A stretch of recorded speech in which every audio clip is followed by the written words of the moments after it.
안녕하세요. 라비앙 성형외과 김상우 원장입니다. 오늘은 가슴 수술과 몸매에 대해서 말씀드리도록 하겠습니다. 가슴 수술을 하러 오시는 분들이 대개는 아주 마르신 분들이 많습니다. 그런 경우에라도 엉덩이 볼륨이 어느 정도 있으시다면 가슴 수술만으로도 충분히 S라인 모양이 나올 수 있겠죠. 또한 이제 허리 라인이나 이런 부분들이 좀 지방이 많이 축적되어 있는 분이라면 허리 라인의 지방흡입, 그리고 가슴하고 연결되는 복부의 지방흡입, 이런 부분으로 가슴 이외의 부분에 이렇게 지방을 줄여주면 그런 부분들이 체형을 더 돋보이게 할 수 있는 시너지가 있는 수술이라고 하겠습니다.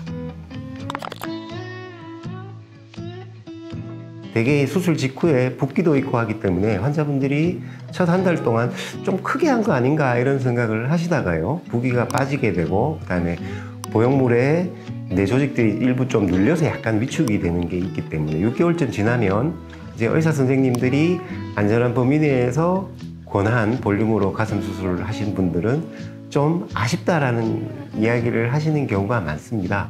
그렇지만 이제 체형에 걸맞지 않게 무턱대고 마구잡이로 큰 보형물을 쓸 수는 없습니다. 그리고 또 이 가슴을 보는 시각이 이제 점점 서양화가 돼서 의사가 권하는 볼륨보다 조금 더 많이 원하시는 경우가 많습니다. 그래서 안전한 범위 내라면 자연스럽게 해야지 이렇게 생각하는 것보다는 조금 크게 하자라는 생각이 오히려 요즘 추세에는 맞다라고 봅니다.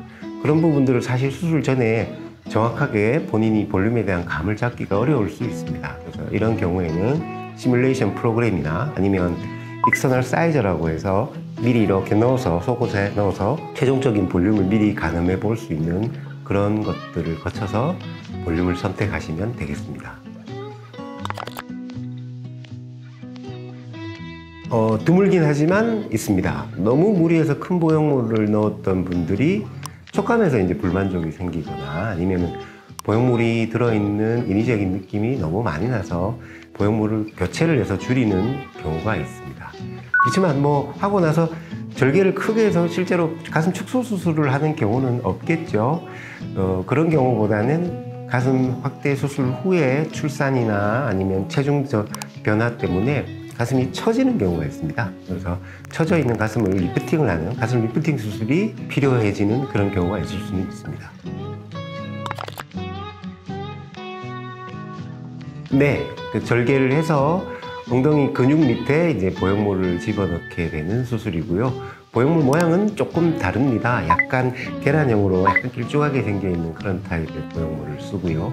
근데 이제 엉덩이 부위가 아무래도 가슴 수술보다 수술 후에 염증이나 구축 같은 합병증이 생길 확률이 조금 더 높은 걸로 조사가 되어 있습니다. 그래서 많이 유행하는 수술이라고 보기는 힘들 것 같고요.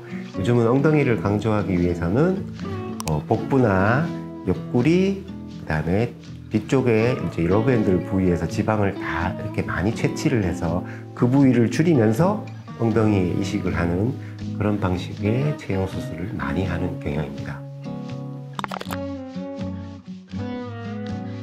우리가 체중을 감량하는 거랑 가슴에 보형물 넣는 수술이 상성이 좀 맞지 않습니다. 왜냐하면 보형물 수술하기에 가장 좋은 조건이다 라고 느끼는 부분은 원래 가슴이 좀 있으시거나 아니면 가슴이 빈약하시더라도 피부와 지방층 두께가 좀 어느 정도 확보가 되어 있는 경우가 좋은 무난한 결과를 내기에 유리합니다. 그래서 너무 지나치게 감량을 한 상태에서 피부가 극도로 얇은 상태 같으면은 보형물을 좀 넉넉하게 큰 보형물을 쓰기가 어려워지는 경우가 있고요.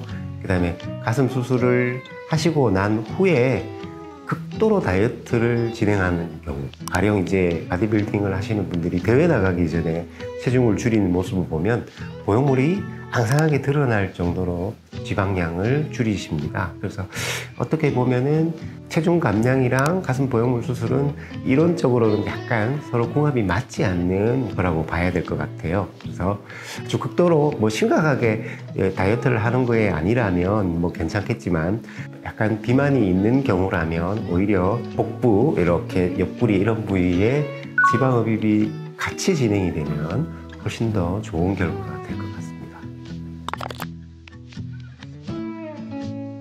네, 실제로 그런 사례들이 꽤 있습니다. 보통 결혼 전에 여자분들 피부 특성을 보면은요, 컴플라이언스가 좋지 않다 이렇게 이야기를 하면 될까요? 이 피부가 어떤 걸 잘 받아들이질 못합니다. 잘 늘어나질 못하고 탄력이 좋고 팽팽한 것까지는 좋은데 보형물을 넣었을 때 자연스럽게 이렇게 잘 늘어나고 보형물의 모양을 잘 받아들여주지 못하는 경우가 많습니다. 당연히 이런 경우에는 첫 수술 때 무리하게 큰 보형물을 넣기가 힘든 경우가 대부분입니다.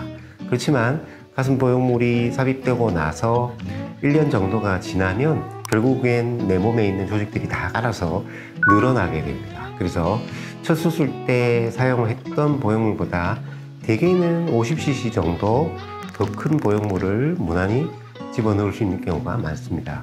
그래서 재수술하는 과정에서 조금씩 보형물의 크기를 늘리시는 경우가 거의 대부분이다라고 보시면 되겠습니다. 오늘 준비된 내용은 여기까지입니다. 가슴과 몸매에 대해서 말씀드렸습니다. 더 궁금하신 점은 댓글을 남겨주시거나 저희 병원으로 문의해 주시면 감사하겠습니다. 도움이 되셨으면 좋아요와 구독하기 부탁드립니다. 이상 라비앙 김상호 원장이었습니다. 감사합니다.